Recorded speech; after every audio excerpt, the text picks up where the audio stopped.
Final story in Wilbert the Forest Engine. Wired up. As soon as Percy came home, the Fat Controller came to see Wilbert. "You've done well so far," the Fat Controller told him, "apart from drinking all that milk." Wilbert looked abashed. "I'm sorry, sir," he said. "Oh, it's all right, Wilbert," smiled the Fat Controller. "A mistake any old engine could make. But now Percy is back, you can go to help on Duck's branch line." And Wilbert puffed away. Percy and the others were sorry to see him go.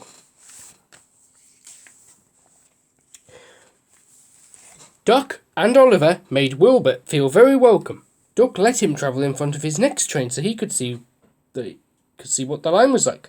Wilbert enjoyed this, but found running beside the sea very different from his sheltered valley in Gloucestershire. And the next day he began regular work. During the afternoon, he took some ballast wagons to the loading dock beside the small railway. Rex, Bert, Mike and Jock were delighted to show off their station to a new engine.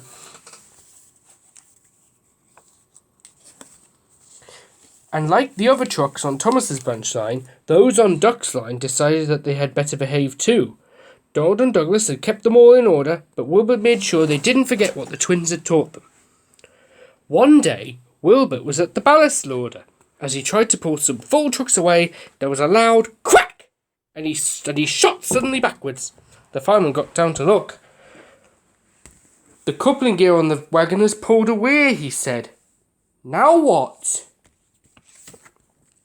Beside them, watching with interest, was Bert. "I pulled a train which was glued together once," he said. "Once when one of my couplings broke," he said. "We need more than glue here," said Wilbert's driver. Then he noticed a coil of signal wire lying beside the line. "Could we do anything with that?" he asked. "You'd never move the train with wire," objected the fireman. "But what about just one truck?" suggested Wilbert. "I bet I could pull one truck with wire." "Brilliant," said the station master, who had come to see what was wrong. "I'll go and tell the signalman what you're doing. Let me know when you're ready." The fireman wound the wire around the truck's buffer beam, leaving long loops.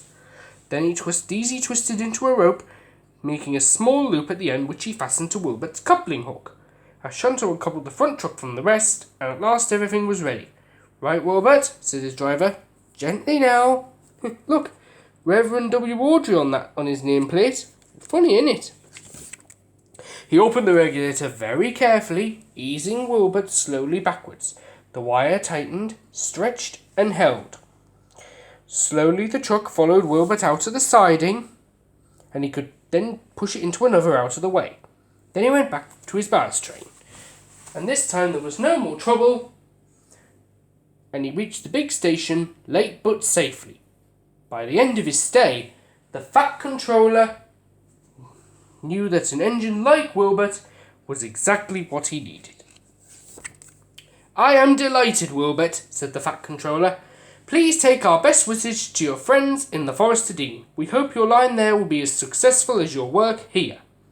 Thomas, Percy, Toby and Daisy came to the junction to see Wilbert off, and whistled cheerfully as he passed.